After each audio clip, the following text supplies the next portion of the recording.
Como é que vai funcionar aqui a aula? Eu vou por tema, né? Então, a gente vai explicar por tema. Eu vou trazer a primeira questão, vou explicar o tema, e aí, depois de explicado o tema, eu vou corrigir a questão, apontando para você como é cobrado na banca. Então, há um movimento completamente técnico aqui nesse desenrolar das questões e conteudista. A gente tem aqui, eu separei, né, eu fiz essas questões, inclusive, obviamente, são todas da VUNESP, apoiadas no concurso da SFSEX. A gente tem um recorte aí de 15 anos de provas da VUNESP. Não sei o nível de vocês de estudo da geografia até então, mas tem que tomar muito cuidado, porque a geografia ela se atualiza, né? E a gente tem que abraçar a bibliografia do edital deste ano da VUNESP, né? Que é um edital que até dialoga bastante com outros concursos militares. Por exemplo, tem a bibliografia lá dentro do Eustáquio de Sene, que é um livro-chave da SpaceX. E eu também não sei como é que está o caminho de estudo de vocês, eu queria chamar a atenção, eu até disponibilizei lá no grupo um vídeo onde eu falo minuciosamente sobre o edital. E eu queria chamar a atenção de vocês para não cometerem equívocos, porque tem vários livros científicos dentro do edital que não cabe o esforço e a energia de estudo. Por exemplo, só do Jurandir Rossi são 3 livros lá dentro. E não faz o menor sentido esse estudo, porque é um conteúdo que ele não é vinculado diretamente ao gabarito da prova. Ele pode até aparecer, ou melhor, aparece com trechos, com alternativas, mas no gabarito, a ideia é a geografia vinculada aos livros de cotidiano do ensino médio, com a especificidade da banca da VUNESP. Então, a ideia é essa. Eu vou corrigindo, eu vou abrir as questões, vou falar o tema, e aí vou corrigir as questões. Está tranquilo? Vocês estão me ouvindo bem? Alguma dúvida até aqui?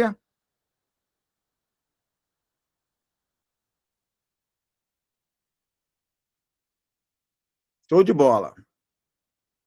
Show de bola. Então, a partir desse momento, eu não vou mais ver os senhores, tá?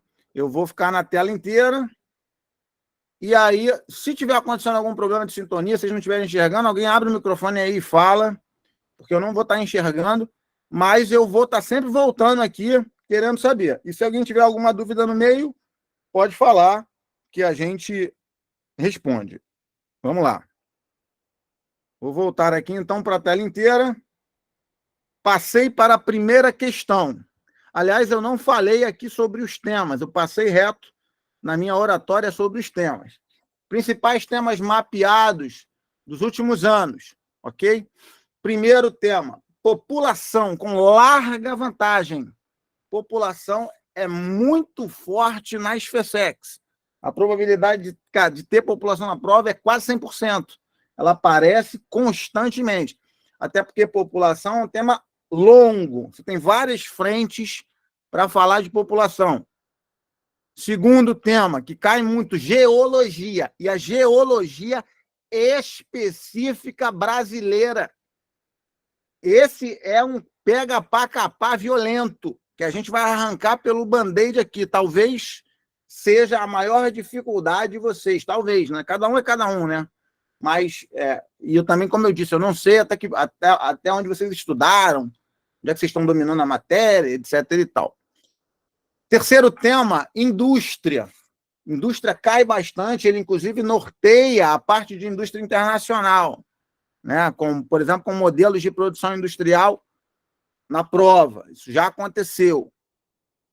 Depois da indústria, questão climatobotânica. Então, clima, vegetação, domínios morfoclimáticos tem um peso interessantíssimo na prova da SFSEX.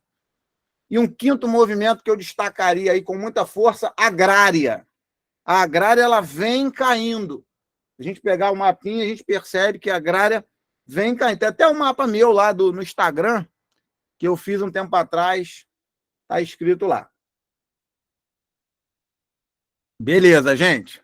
Vamos, então, começar a aula falando sobre crescimento populacional. Essa questão, em específico, fala sobre crescimento populacional e é o que abre, realmente, crescimento populacional.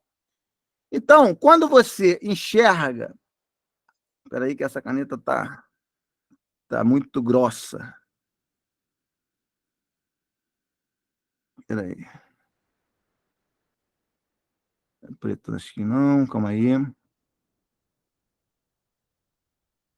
Quando você enxerga crescimento populacional, eu também posso chamar de outros nomes.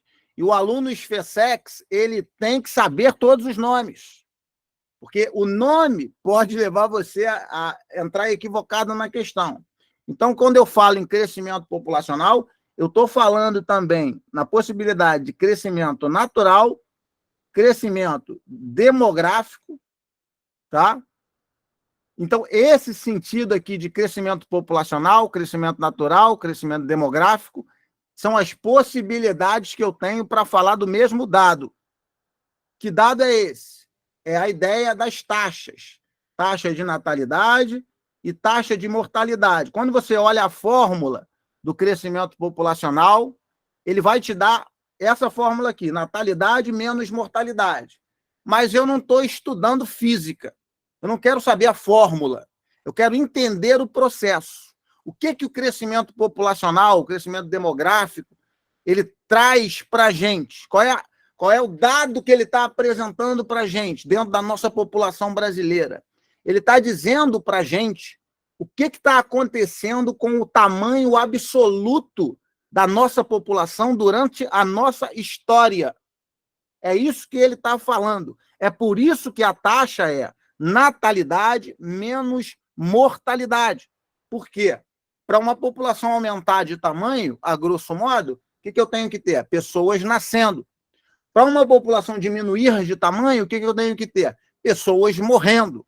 Logo, o crescimento populacional, que também pode ser chamado de vegetativo, eu acabei esquecendo de colocar aí, ele é justamente o raio-x da oscilação do tamanho absoluto de uma população.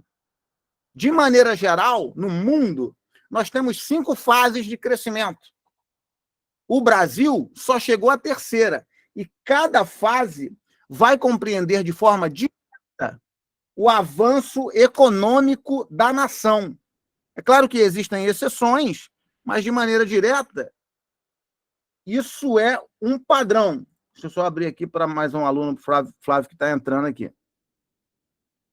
Então, quando a gente pensa em Brasil, o Brasil ele já passou pela primeira fase do crescimento, ele já passou pela segunda fase do crescimento, e agora o Brasil está na terceira fase do crescimento. Como é que isso funciona?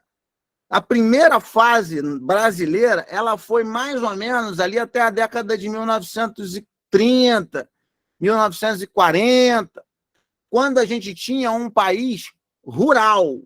E, pelo amor de Deus, não confunda. Tem aluno que chega para mim achando que o Brasil é agroexportador. Pelo amor de Deus. O Brasil foi agroexportador até Vargas. O Brasil é uma potência emergente urbana industrial há muito tempo. Então, pelo amor de Deus, mas vamos voltar aqui, senão eu não completo o raciocínio, que eu tenho disso também. Então, a primeira fase é a fase da tua tataravó, da tua bisavó. Pensa nela. Porra, aquele campo rudimentar, não tem luz elétrica, a tua expectativa de vida é de 40 anos, tu tem 57 filhos, porque tanto faz, se tem filho não tem custo, você não tem acesso à tecnologia para inibir filho, né? O filho acaba entrando na lida para ser mão de obra, para ajudar a família. E aí, no parto, né, você tem 10 filhos, aí morre 2 no parto. Por quê? Porque não tem atendimento prioritário, não tem hospital, não tem vacina, não tem infraestrutura, não tem água encanada, saneamento básico, não tem nada disso. Essa é a realidade dos países africanos hoje. Hoje, os países africanos eles vivem mais ou menos essa realidade. Não só os africanos, alguns asiáticos, latino-americanos também, como Haiti, por exemplo.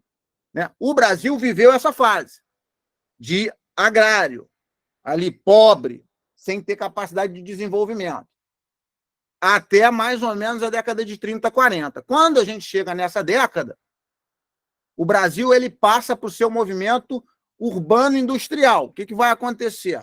O Brasil ele vai perceber, principalmente junto ao ciclo cafeeiro, os barões do café, a partir da crise de 1929, eles vão perceber o seguinte, cara, não dá para manter o Brasil agroexportador, porque se o capitalismo espirra, se os Estados Unidos espirra, a gente quebra.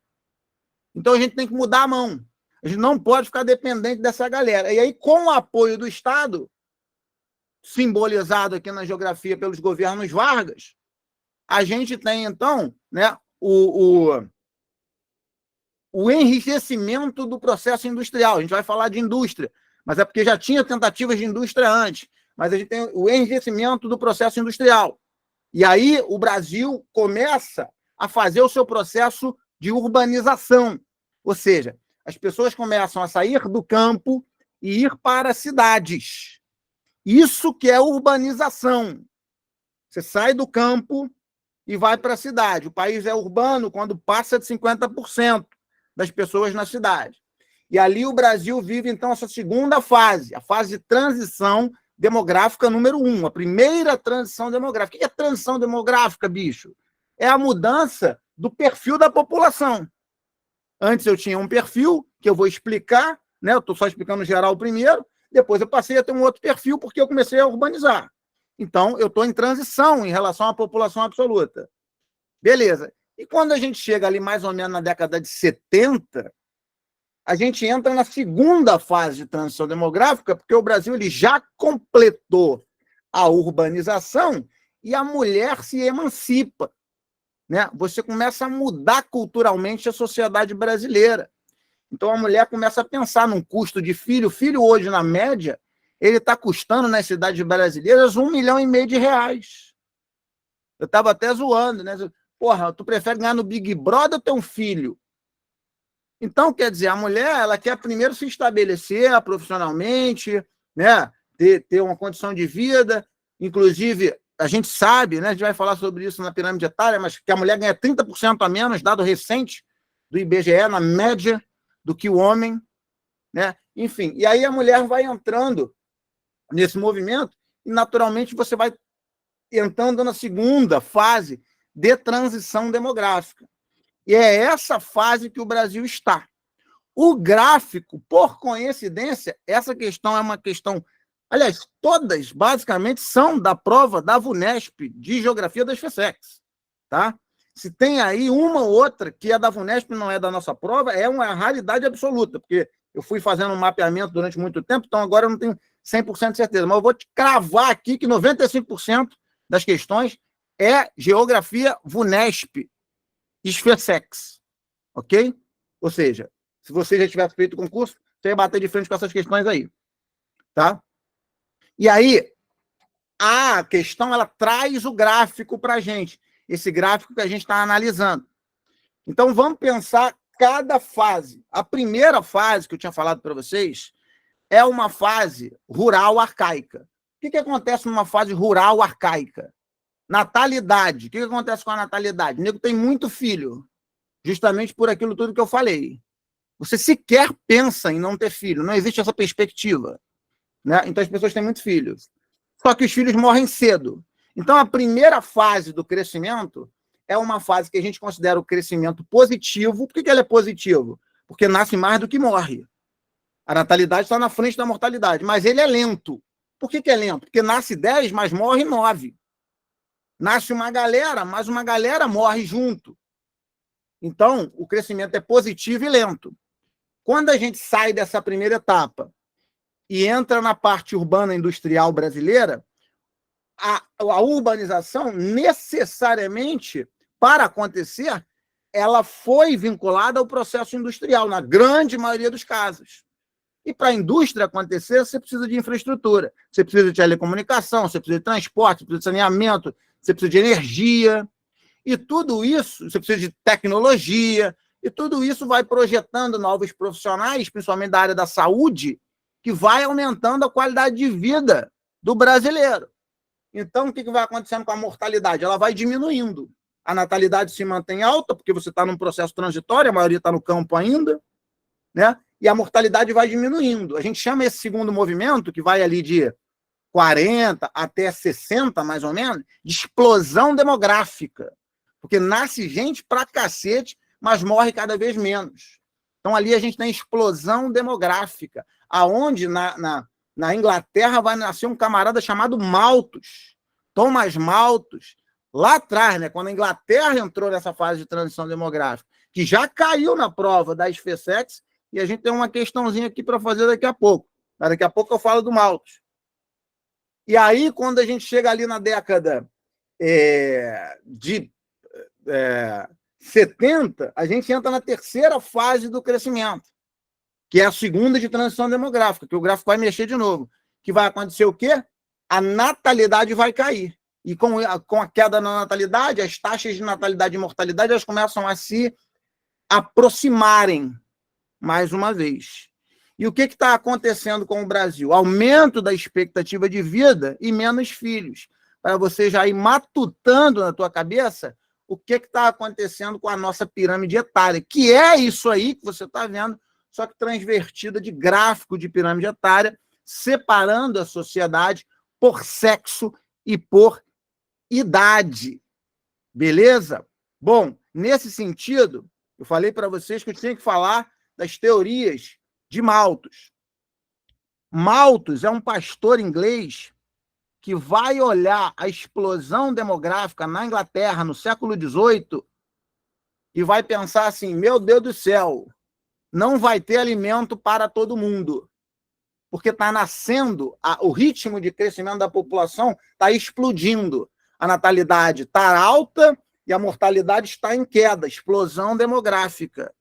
Então, a única solução que temos, segundo Malthus, é travar a natalidade. Malthus vai entender que o alimento vai crescer em PA e a população vai crescer em PG, para quem gosta aí de matemática. E para você reequilibrar o processo, né, Malthus vai entender o quê? Eu preciso diminuir a natalidade, porque a alta natalidade ela vai causar a fome. Então, presta atenção, porque já caiu Malthus, a gente vai mostrar aqui. Presta atenção. Sempre que você ficar ligado nas teorias de Malthus, seja ela qual for, porque pode cair qualquer uma das três. Caiu já? Pode cair qualquer uma das três. Né? Você vai entender o quê? Independente de qual teoria é. Eu vou entender o quê, meu camarada? Que a alta natalidade ou o alto crescimento vegetativo causa um problema. Essa é a ideia de Malthus. Por que eu estou falando a ideia de Malthus? Porque depois da teoria malthusiana, que vai perceber a explosão demográfica lá nos países desenvolvidos, eu tenho a teoria neomalthusiana, que são os camaradas que vão lidar com a explosão demográfica aqui, no mundo pobre. E aí eles vão seguir a mesma ideia de Malthus. Eles vão entender que a alta natalidade vai causar um problema. Assim como os ecomalthusianos, que vão olhar para o meio ambiente e vão botar a culpa de novo na população em crescimento. Alta natalidade causa um problema. Tá, beleza, mas então como é que eu vou saber quando é malthusiana, quando é neomalthusiana, quando é ecomalthusiana? São dois pilares para você responder essa pergunta. O primeiro é o recorte temporal. A teoria malthusiana acontece no final do século XVIII. Por quê? Porque é nesse momento que os países ricos estão vivendo a sua explosão demográfica. E daí vai surgir Malthus. E aí o segundo ponto, né? O que a alta natalidade causa? Para a teoria malthusiana, está causando a fome. Então, em meados do século XVIII, Malthus vai dizer que alimento em PA, a população em PG, as pessoas vão morrer de fome, porque não tem alimento para todo mundo. Se é economista aí, sabe do que eu estou falando, né? Oferta-demanda. Se eu tenho uma demanda cada vez maior, uma oferta de alimento cada vez menor, o preço explode. Essa é a ideia básica. Só vou abrir aqui para mais alunos. Só um segundo.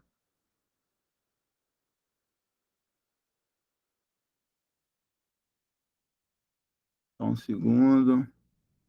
Daniel está entrando aí. Boa noite, Daniel. Beleza.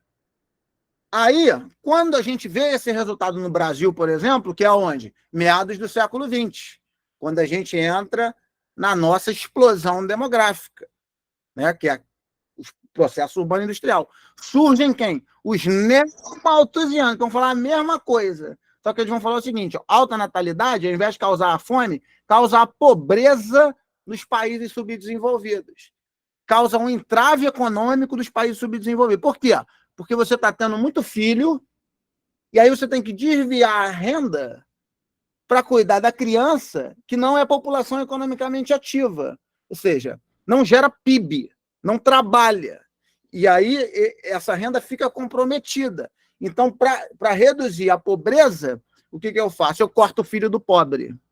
Essa é a ideia do neomalthusianismo, que inclusive é reverberada hoje em larguíssima escala, com propostas, por exemplo, para vasectomia de pobre. Isso acontece no mundo inteiro hoje, porque a gente está tendo uma explosão da desigualdade social e se coloca a culpa no mais pobre.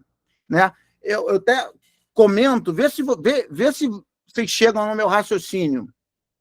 Você está andando na rua com a sua amiga, aí tem uma mendiga estirada na rua.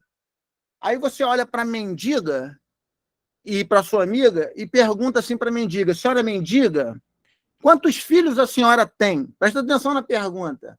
Quantos filhos a senhora tem, senhora mendiga? Aí a senhora mendiga fala assim: minha filha, eu tenho 10.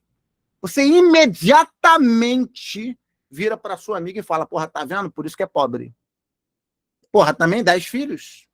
Como é que vai criar 10 filhos? E se der mole, tu ainda bota a culpa na mulher pela criança estar trabalhando lá. Sabe por que a criança está trabalhando lá? Porque ela não está na tua fase do crescimento, ela está na primeira. Só que a mulher caiu de paraquedas no espaço urbano.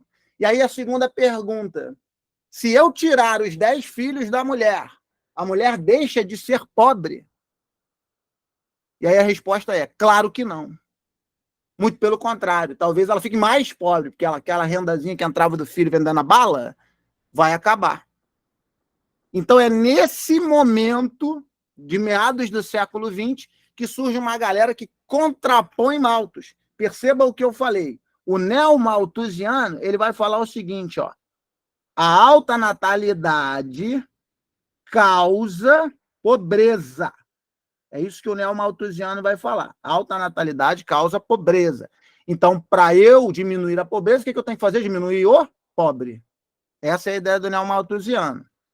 Né? Ou seja, o fato da mulher ter 10 filhos é o que faz com que ela seja pobre. Foi o que eu acabei de exemplificar. Tu chega e fala: mendiga, quantos filhos a senhora tem? Ela fala 10. Fala: tá vendo? Por isso que é pobre. Ou seja, o fato dela ter 10 filhos faz com que ela seja pobre.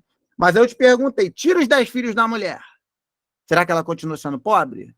E aí é que entra a teoria reformista, que vai falar o seguinte: a alta natalidade, ela não causa a pobreza, ela é a consequência da pobreza. Não é o fato da mulher ter 10 filhos que faz com que ela seja pobre. É o fato dela ser pobre que faz com que ela tenha 10 filhos. Ou seja, qual é o propósito da teoria reformista? Divide renda, divide riqueza, dá casa, estudo, habitação, serviços dignos para essa mulher. Ela não vai reduzir o número de filhos automaticamente? Assim como você, como eu, reduzimos? Só que, como nós não somos da classe pobre, a gente terceiriza o problema da desigualdade social para o pobre. Essa é a força de Malthus, que vem, obviamente, de cima para baixo, e nós concordamos, porque a pobreza, vamos estudar a urbanização daqui a pouco, a pobreza é desvalorização do solo urbano. A pobreza mexe com a especulação imobiliária. Não há um empresário que queira ter uma porrada de mendigo na porta. Porque senão o que acontece? As pessoas não compram. E aí a terceira teoria demográfica, seguindo a linha de Malthus, né, é a teoria eco-malthusiana. Então temos a malthusiana, temos a neomalthusiana, que é meados do século XX, e temos a ecomalthusiana, que vai acontecer devido ao movimento de explosão de desenvolvimento sustentável, as conferências ambientais, e aí vão introduzir a mesma ideia. A alta natalidade está gerando pressão sobre os recursos naturais, sendo que a gente sabe que os países que mais poluem são os desenvolvidos. Mas, beleza, essa é a teoria. Então, são 3 teorias de Malthus, né? Todas elas entendem que a alta natalidade ou o alto crescimento gera um problema. A diferença entre elas é o tempo em que ela nasceu e qual é o problema que a alta natalidade causa. E a reformista ela vai contra o Malthus e vai dizer que a alta natalidade ela não causa nada, ela é a consequência do movimento. Se conseguirem entender até aqui, tá tranquilo?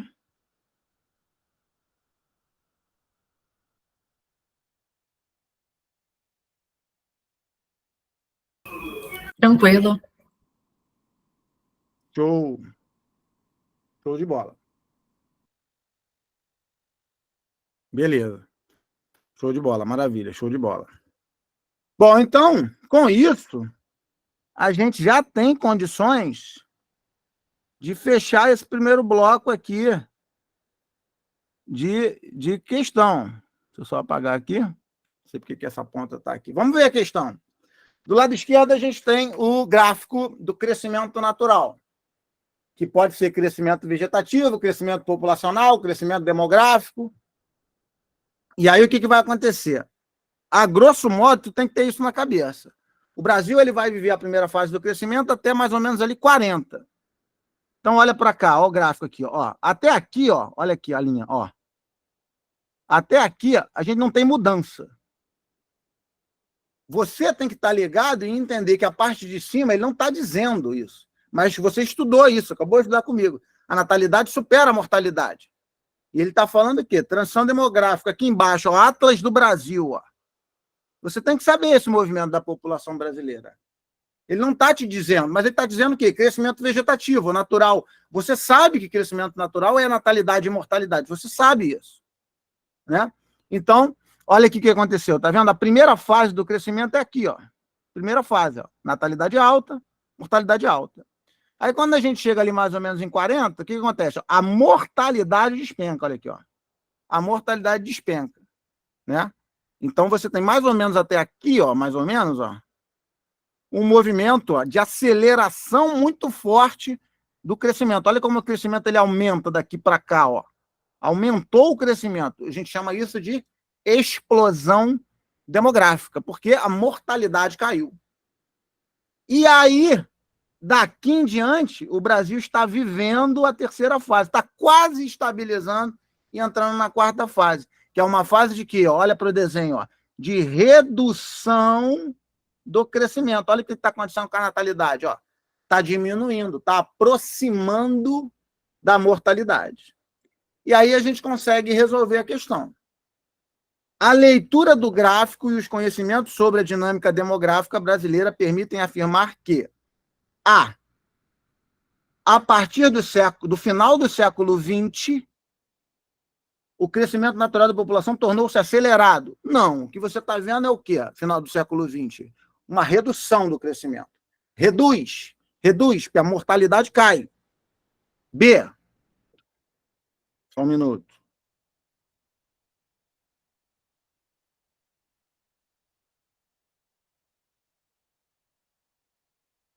B de bola. Por volta da década de 60, a natalidade acompanhou o ritmo de queda da mortalidade, devido à implementação de políticas de caráter natalista. O Brasil nunca teve política de caráter natalista. E se você olhar, década de 60, a mortalidade está aceleradíssima, está aqui a década de 60. E você tem que saber esses períodos de cabeça. Até 40 é um período, de 40 a 70 é outro período, de 70 para frente é um terceiro período. São 3 fases de crescimento, onde as taxas elas oscilam. Mas se você olhar aqui a década de 60, olha aqui onde é que está a mortalidade. Ó. Queda abrupta. Olha a natalidade, ó, como caiu pouquinho. Ó. Nem era para cair aqui, mas o gráfico dele traz uma queda minúscula na década de 60. Então a B está errada também. C. Entre as décadas de 60 e 80, o processo de urbanização e a ampliação de sistemas de comunicação em massa contribuíram para o início de uma nova fase de transição. Aí sim, entre a década de 60 e 80, o processo de urbanização vai acabar gerando uma outra fase de urbanização, uma outra fase de crescimento, que é o quê? Que vai gerar o quê? A queda da natalidade. Então, olha, quando a gente olha aqui, ó, 60, 80, ó, 60, 80. Olha o que vai começar a acontecer com a natalidade. Ó, caiu. Então, a partir daqui, ó, esse meio aqui, ele vai provocar a terceira fase do crescimento, que é a queda. Então, vou repetir a alternativa. Entre as décadas de 60 e 80, o processo de urbanização, o Brasil passa pelo processo de urbanização de 40 até 70, mais ou menos ali. E a ampliação dos sistemas de comunicação em massa contribuíram para uma nova fase de transição demográfica. Ou seja, essa movimentação do processo urbano industrial vai acabar promovendo o encarecimento do custo do filho, o acesso tecnológico a métodos contraceptivos, a entrada da mulher no mercado de trabalho, etc, etc, etc. Então, a C faz sentido. Letra D. Entre a década de 40 e 80, o crescimento natural apresentou oscilações. Até aí, beleza. O que confirmava a dificuldade de se iniciar o processo de transição demográfica. Não. A oscilação é justamente a transição demográfica. Né? Então, é o oposto. E letra E. Desde as décadas finais do século XX, foram observados dois processos concomitantes, ou seja, ao mesmo tempo. A explosão demográfica acelerada e o incremento do processo de urbanização. Final do século XX não tem a explosão demográfica acelerada. Final do século XX, você está reduzindo o crescimento. Embora a urbanização continue acontecendo. Então, o final da frase você até aceita, mas o início não. Então, o gabarito é C. Vamos lá, gente. Tranquilo? Tranquilo, professor. Beleza? De boa, tranquilo, bora. A segunda questão é uma questão de Malthus, que eu falei para você. Expliquei para você as teorias de Malthus. Um dos primeiros teóricos a estudar as relações entre população e as leis de crescimento econômico foi Thomas Malthus, 1798, século XVIII. Dentre as formulações deixadas por Malthus, a mais famosa é... O que Malthus diz? Malthus diz que a população, que o alimento nasce em PA, a população nasce em PG. Por isso, você vai ter falta de alimento. É isso que Malthus diz. A letra A, medida dada entre o número de habitantes por quilômetro quadrado, podemos chamar de densidade demográfica. Tá certo, mas isso não tem nada a ver com Malthus. B, a soma de habitantes de um determinado lugar, desconsiderando a relação de espaço em que habita, podemos chamar de populoso. Também está certo, mas não tem nada a ver com Malthus. Povoado corresponde à ligação direta entre o número de habitantes e as áreas geográficas ou espaço habitado. Também não tem nada a ver com Malthus. Existe uma tendência universal de a população crescer na progressão geométrica e a população de alimentos na aritmética. Aí, beleza, isso aí é Malthus. E letra E, a população tende a aumentar onde há áreas de melhores condições de vida climáticas no globo terrestre. Clima só foi discutido a partir da década de 60 do século XX. Então, D de dado. E aí, fala comigo. Professor? Pode falar, Lucas. Professor, no caso da Unesp, desse concurso da SpaceX, eles cobram muitos teóricos, né? Porque eu pude perceber nessa questão aí que muitos itens estavam corretos, ou seja, você tem que conhecer o teórico, né? Para acertar a questão, Cara, não tem jeito. Você tem que conhecer o teórico que é cobrado dentro do livro do ensino médio. É isso que eu estou te falando. A gente sabe o que vai ser cobrado. Então, Malthus é um negócio que você aprende durante o ensino fundamental, ensino médio. Você fala de Malthus o tempo inteiro. Então, ou seja, a leitura do gabarito é uma leitura de ensino médio. Não vai cair um teórico para você estudar um livro científico que o geógrafo estuda no ensino superior. Isso não vai acontecer. Por mais que ele coloque livros com maior densidade comunicativa, com outros autores, a proposta da VUNESP, até porque as pessoas que estão fazendo, embora tenham ensino superior, viram geografia até o ensino médio. Então, não há nem lógica você cobrar uma questão científica geográfica para além dessa conduta de ensino médio para alguém que não tem geografia de ensino superior. Entendi, massa. Valeu, professor, obrigado. Então, mas Malthus é capítulo 1 do livro de população, entendeu? Beleza. Show de bola. Mais alguma dúvida, gente?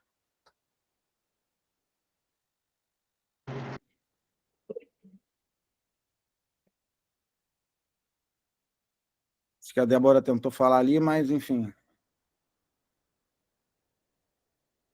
Vou continuar então, hein? Professor? Pode falar. Tá ouvindo? Ah, tá botando o microfone. Em relação a esses gráficos e tabelas que são apresentados nessa geografia do Brasil, eu estava vendo nesse gráfico e não tem nenhuma informação dizendo o que é a linha, só tem números, né? Exato. Essa prova, esses gráficos são sempre assim, a gente tem que saber o que é mesmo, né? Tem. Tá, tem que saber. Tem que saber. Tá bom. Ou seja, isso, a sua pergunta foi excelente. Porque, assim, parte do pressuposto que o aluno que está fazendo a SFSEX, ele tem ensino médio completo. Logo, tudo está aqui, ele sabe. Porque ele já deu. Você já deu isso no colégio com certeza absoluta. É que você não lembra. E o concurso faz isso de propósito mesmo para quê? Para que você tenha que ter um estudo geográfico retomado. Entende? Você não lembra, por exemplo, José, você não lembra de gráfico de crescimento vegetativo, natural, de teorias malthusianas, né? Você não lembra de nada disso? Sim, eu, de vez em quando eu estou tentando responder umas questões, né, de concurso, de provas. Só que minha dúvida é em relação ao gráfico mesmo, que no gráfico só tem número lá, não está dizendo o que é nada. Porque você tem eu que já saber tô umas que está escrito, né? Mas por quê? Porque ele meteu o nome ali, ó. Vou voltar aqui na questão. Ele meteu o nome aqui, ó. Crescimento natural. Está escrito aqui, ó. Crescimento natural. Você tem que saber o que é. Você tem que saber que crescimento natural é um dado que mede a oscilação da população absoluta.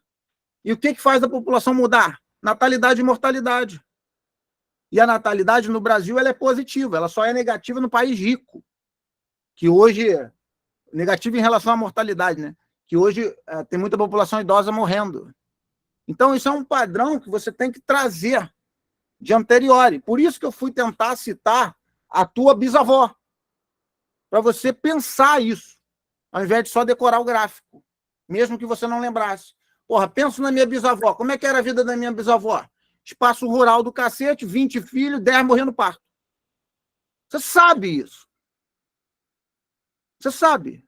Depois, geração depois, diminuiu, vim para a cidade, melhorei a qualidade de vida.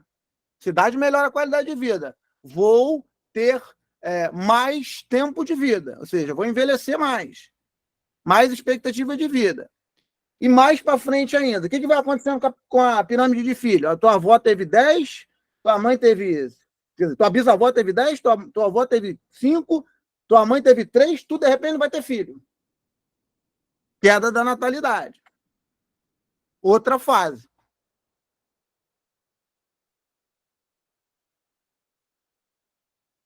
Tranquilo? Tá tranquilo, professor, tranquilo. Show.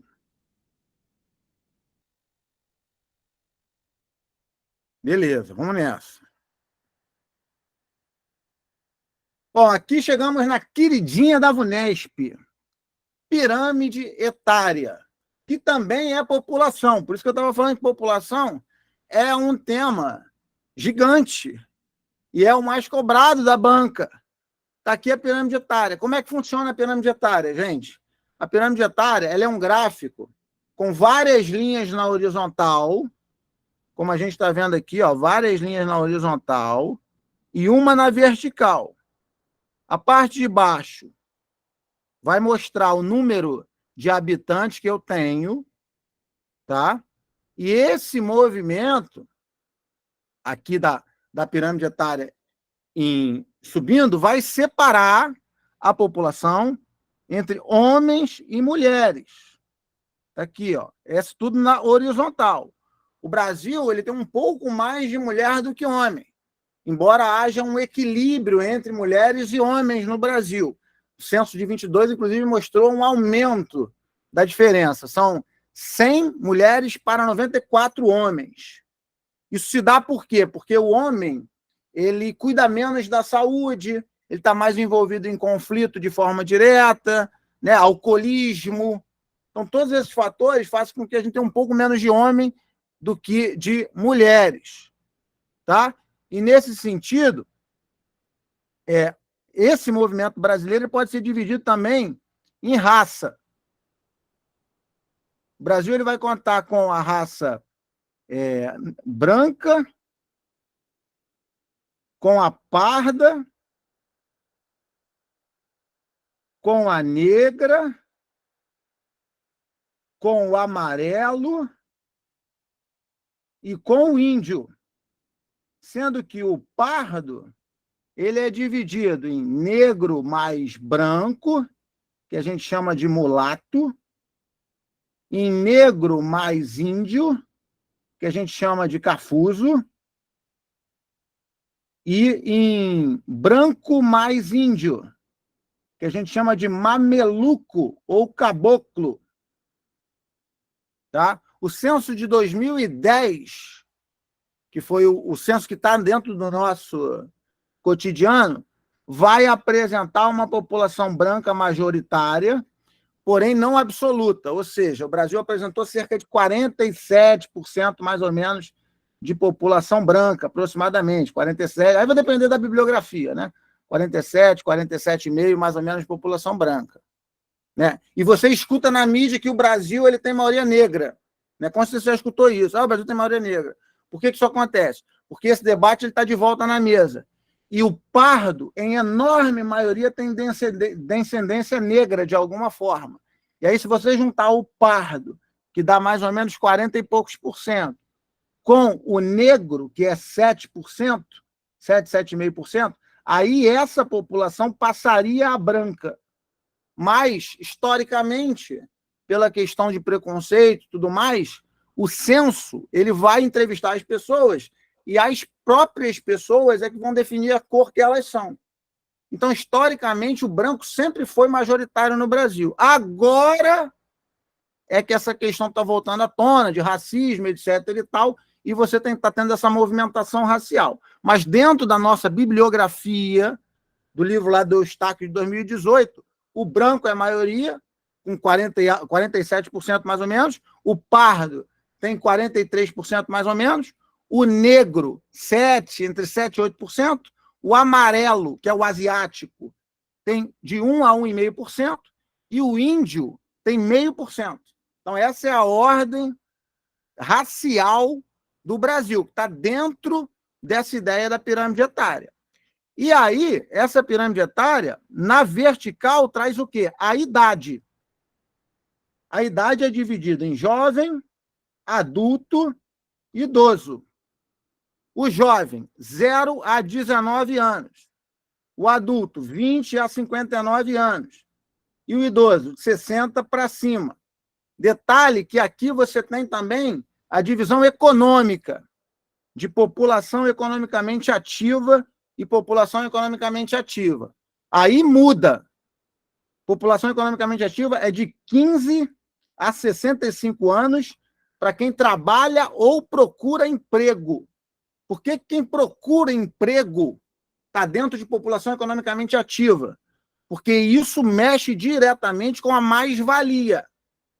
Quanto mais gente procura emprego, menor é o salário. Quanto menos gente procura emprego, maior é o salário. O Brasil vive um movimento que a gente chama de janela demográfica ou bônus demográfico, que é um movimento normal de qualquer país emergente.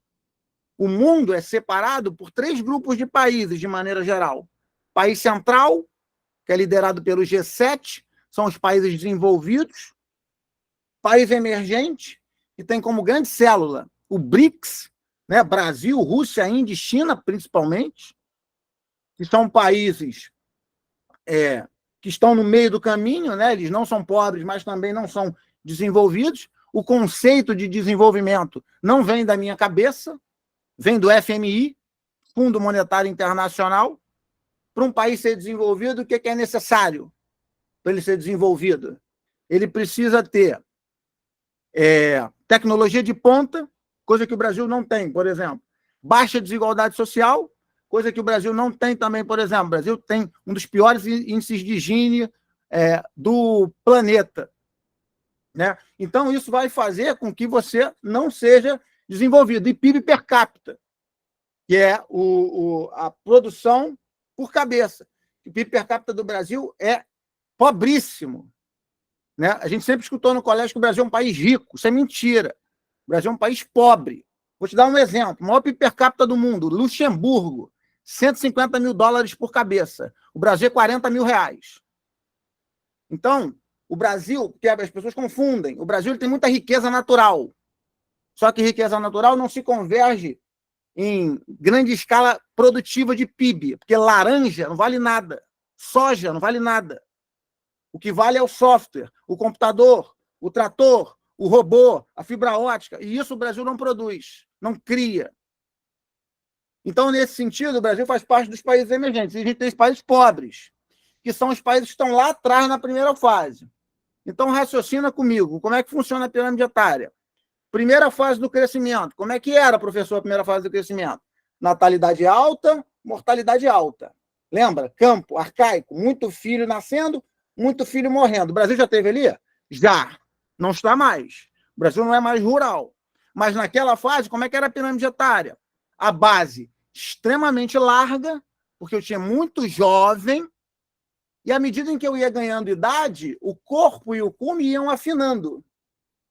A expectativa de vida era muito baixa. Eu vou te dar um exemplo. Sudão do Sul, menor expectativa de vida do mundo, 45 anos. Ou seja, eu já estava morto, praticamente, se eu vivesse no Sudão do Sul. Aí, quando você passa do país pobre para o país emergente, o que está acontecendo no país emergente hoje? A natalidade está caindo e a expectativa de vida já vem aumentando há muito tempo. Se a natalidade está caindo, o que acontece com a base da pirâmide? Ela encurta. Ela encurta. E aí, aquela galera jovem não morreu. A anterior não morreu, porque a expectativa de vida subiu. Então, essa galera jovem conseguiu migrar para o corpo com sucesso. Então, o corpo infla. E uma galera mais antiga conseguiu chegar numa velhice maior. Então, a população do Brasil está envelhecendo, o que gera um problemaço no futuro. Que problemaço é esse? Ninguém quer ter filho. A tendência é a expectativa de vida aumentar. Na próxima geração, o que vai acontecer? O adulto vai chegar na fase idosa com certeza absoluta, você vai ter um topo de pirâmide inchadíssimo e a base vai ser cada vez maior e vai devolver um corpo para a sociedade que a conta não vai fechar. Porque quem é que paga a aposentadoria do idoso? Não é o idoso já parou de trabalhar. Quem paga a aposentadoria, o INSS, é o adulto. Se você não tem adulto para pagar o idoso, a Previdência Social ela quebra. E é isso que, tanto que o Brasil já fez a reforma da Previdência, pelo menos num primeiro movimento. É esse sufoco que a Europa está passando, por exemplo. A Europa, de um lado, bota dinheiro para as pessoas terem mais filhos, porque elas não querem ter filhos, e do outro lado tem que cobrar do cara trabalhar mais tempo, porque tem velho pra cacete, mas não tem adulto para pagar, para fechar essa conta. Em suma, qual é a realidade atual da população brasileira? É uma população que está em processo de envelhecimento. Está deixando de ser jovem e está entrando na parte idosa. Hoje, o Brasil tem mais ou menos 65% de população adulta, tá? Por isso ele está na janela demográfica, ou seja, mais população ativa do que inativa. tem mais ou menos 10% de população idosa, que para um país emergente é algo bem positivo, e o restante, ali 25%, de jovem. Mas a tendência qual é? É diminuir cada vez o jovem, cada vez mais o jovem, consequentemente, você vai diminuir cada vez mais o corpo, e o adulto de hoje vai chegar no topo inchadão. Então você vai ter o quê? A inversão da pirâmide etária. Essa é a tendência brasileira. Se isso vai acontecer ou não, a gente não sabe. Mas essa é a tendência brasileira. E aí, essa é a pirâmide etária. Perceba o desenho. Olha a base. Olha a base, ó. Encurtou. Tá vendo aqui a base? Ó, encurtada. O corpo está mais inchado. Por quê? Porque o jovem chegou com sucesso. E o topo também está inchadinho. Por quê? Porque a expectativa de vida aumentou. O Brasil, ele tem uma expectativa de vida de 76 anos. A média mundial é de 74. Ok? O Brasil, então, está acima da média mundial, um pouquinho acima da média mundial, né? Mais ou menos o mesmo padrão da média mundial. Agora, Japão, maior expectativa de vida do mundo, 85. E como eu falei para vocês, Sudão do Sul, 45. Ou seja, entre o Sudão do Sul e o Japão, você tem um abismo gigantesco. Então, aqui na questão, considerando as transformações recentes na pirâmide etária brasileira, uma das suas consequências. Ou seja, o que vai acontecer, visto que o retrato da pirâmide etária do Brasil hoje é essa? É esse. É isso que ele está perguntando. Letra A. Aumento no ritmo da população absoluta do país?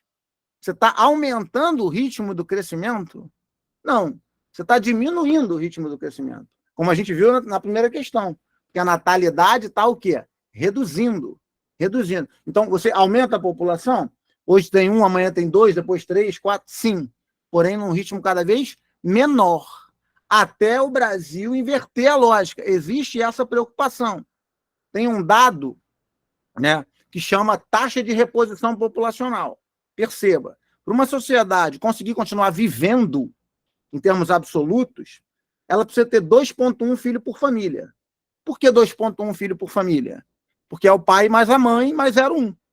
Então, o pai e a mãe vão morrer, você tem uns 2 ali que reocupam o lugar, mais 0,1. Você vai ter uma continuidade da população vivendo. O Brasil marcou, nesse ano, 1,3. Ou seja, ele está bem abaixo da taxa de reposição. O que nos leva a crer que daqui a um tempo, década de 40, 50, o Brasil vai ter população negativa. Ou seja, a população absoluta vai diminuir. Não é que o ritmo dela vai diminuir, ela vai diminuir. Ou seja, a população vai involuir de tamanho. Eu tinha 10, depois 9, depois 8, depois 7. E é o que acontece hoje com a Europa, com o Japão, né, os países ricos.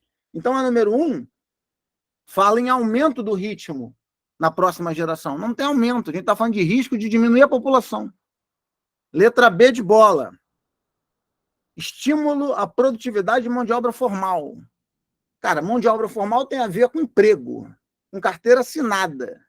Ou seja, não está diretamente ligada a esse movimento aí. E se fosse para ligar, você falaria que não, porque a população empregatícia ela vai o quê? Diminuir, uma vez que a natalidade está chegando no corpo cada vez menor. C. Reposição da população economicamente ativa. Também não vai acontecer a reposição. Por que não vai acontecer a reposição? Porque a população ativa de hoje é maior do que a que vem amanhã. Porque o que vem amanhã está na base. E a base está aí no desenho. É menor do que o corpo. Então ela vai subir numa quantidade menor. Então não dá para aceitar que a gente tenha uma recomposição da população de forma geral. A gente não vai ter essa recomposição. Letra D. Pressão sobre o sistema de proteção social. Aí sim. Pressão sobre o sistema de proteção social. Porra, você vai ter velho pra cacete e o adulto que vai chegar é pequeno. Ele não vai conseguir fechar a conta. Então você não vai ter como pagar a aposentadoria do idoso. Pressão sobre o sistema da aposentadoria. Com certeza absoluta. E a letra E. Adoção de políticas restritivas à natalidade. O Brasil nunca fez política restritiva à natalidade. Então o gabarito é dedidado. Foi, gente?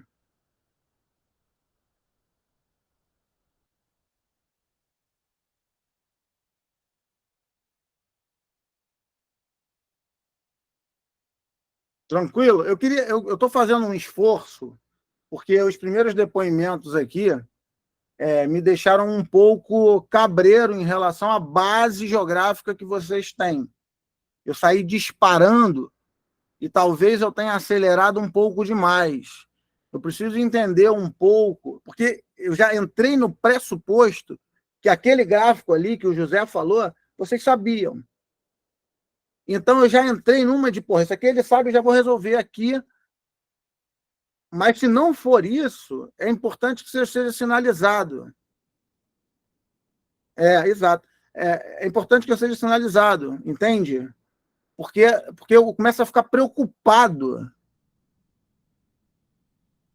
É o quê?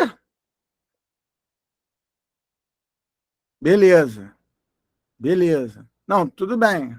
Mas me ilumina, pelo amor de Deus. Por exemplo, esse negócio da pirâmide etária, eu falei, meu Deus, pirâmide etária. Será que eles conseguem entender que a pirâmide etária é o crescimento vegetativo? E a evolução dela é a evolução das fases de crescimento?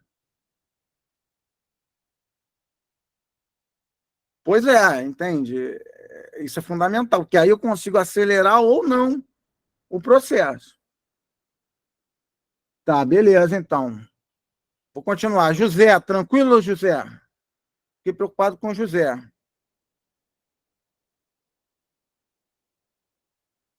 Pois é, cara, mas o gráfico é o gráfico sempre. Por mais que ele tenha colocado ali o gráfico meio torto, etc., tu tem que estar com isso na cabeça. Primeira fase, até a década de 40, Brasil rural. Segunda fase, Brasil em processo de urbanização, explosão demográfica, mortalidade cai, porque eu estou chegando na cidade, então a mortalidade vai cair. Terceira fase, Brasil já é urbano, a mulher entra no mercado de trabalho, então o crescimento vegetativo ele reduz. Isso tem que estar na cabeça de vocês, independentemente do desenho do gráfico. Esse é o ponto de virada. Beleza. Show de bola. Vamos continuar, então. Me dá só um minuto que eu vou só pegar um café para a gente continuar. Mas é 1 minuto mesmo. Eu vou aqui pegar o café e volto.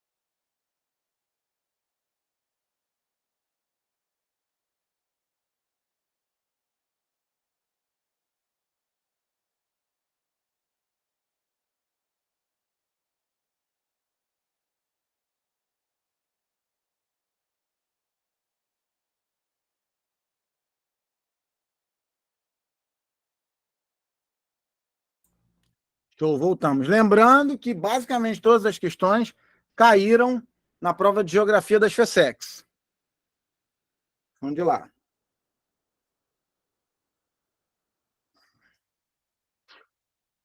Todos os europeus. Todos os europeus. Na Alemanha, por exemplo, tu ganha 250 euros por filho e a licença paternidade e maternidade é de 1 ano e meio.